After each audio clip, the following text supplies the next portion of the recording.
30 मे रोजी जे आपले जरांगे पाटील आंदोलन करणार आहेत मराठा आरक्षण भेटण्यासाठी, त्याबद्दल आज मी बोलणार आहे. आपल्यासाठी तो माणूस धडपडतोय.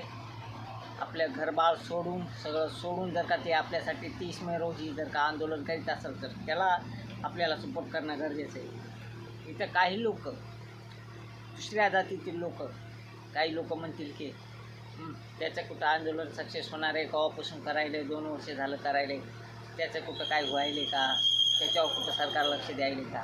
भाऊ, तुम्हाला काय माहीत नाही, आम्हाला माहिती आहे आमचं किती बदल घडला आहे. आमच्या जवळपास आता 30 ते 40% लोकांना त्यांच्यामुळे आरक्षण भेटलेलं आहे. आणि आरक्षण भेटल्यावर माणसाची कशी प्रगती होती हे सगळ्याला माहिती. तुम्हाला बी तुमच्या जातीमध्ये जोपर्यंत आरक्षण नव्हतं तोपर्यंत तुमची कशी मारित होती ते आम्हाला माहिती. आता आमच्या जर का लोकायला जर का गरज पडत असेल, आमच्या लोकायला थोडीफार गरज पडायची आरक्षण घ्यायची, तर आम्ही जरा आरक्षण मागायलो. आम्हाला आरक्षण भेटत नव्हतं, पण एक माणूस आमचा तिथं खंबीरपणे उभा राहिला. काही जणांना, मराठ्यांना आरक्षण दिल्यामुळे पोटात दुखू शकतं, कारण त्यांची अवस्था अशी झालेली आहे की आमचीच पोरं पुढे गेले पाहिजे, मराठ्यांची पोरं पुढे गेले नाही पाहिजे, त्यांना सपोर्ट नाही भेटला पाहिजे असं वाटत असेल तर तुमची ते पोटात दुखणं तुम्हाला धन्यवाद. आमच्या पोरांसाठी आरक्षण भेटणं हे जरुरी आहे, गरजेचं आहे. त्याच्यामुळे आम्हाला मनोज जरांगे पाटलासारखा एक व्यक्ती भेटलेला आहे जो की आमच्यासाठी आपलं घरबार सोडून तिथे येत आहे, आमच्यासाठी झटत आहे. आणि त्याच्यामुळे आम्हाला आमच्या समाजातील 30 ते 40% लोकांना जर का आरक्षण भेटलं असेल तर आम्ही जिंदगीभर त्यांच्या मागे उभे टाकायला तयार आहे. आम्ही त्यांच्या हर एका गोष्टीमध्ये समर्थन द्यायला तयार आहोत. मराठा समाज हे त्यांच्या बाजूनं खूप उभा आहे, निर्भीड. 30 तारखेला पूर्ण मराठा समाज तिथं उतरेल. त्यांनी जिथं उपोषण सांगितलं तिथं करेल. आणि तिथं सर्व मराठा बांधव, मराठा मुलं, मराठा सगळी जनता तिथं उतरेल. मग मराठी पॉवर दिसेल. आणि ती दिसल्यावर जर का सरकारच्या जर का पोटात दुखत असेल तर सरकारला ती धन्यवाद, सरकारला त्याची शुभ यात्रा देऊ आपण.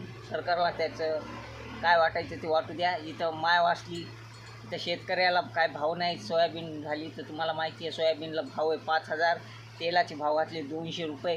आणि तेल वाढले कशामुळं, ते इकडे युद्ध चालू आहे म्हणून. सोयाबीन आमच्या इथं तयार होती, सोयाबीनचं तेल आमच्या इथं होतं. आणि तेल कसं वाढायले मला तेच लागलं.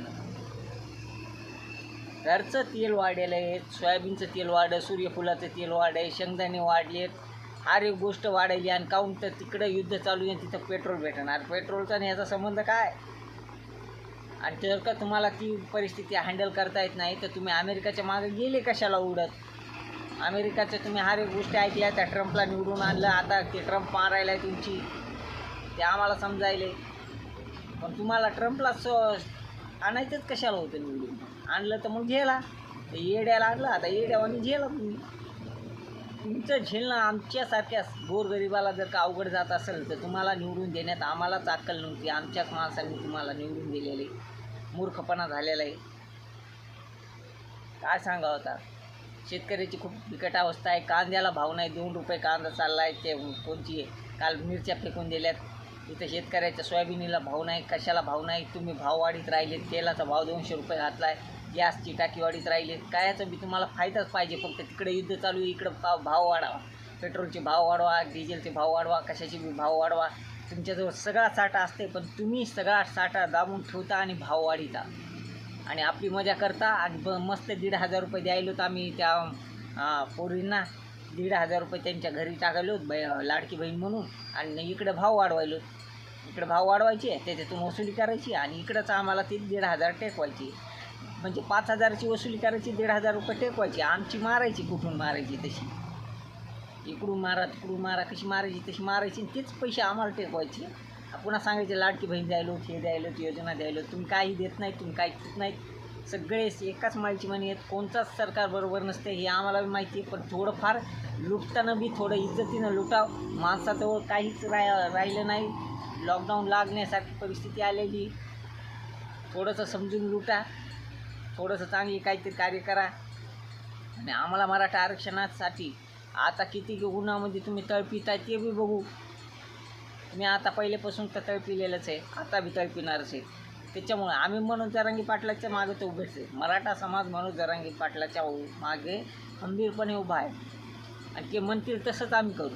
यात काय वाद नाही. एक मराठा लाख मराठा एवढंच बोलून संपवतो. धन्यवाद.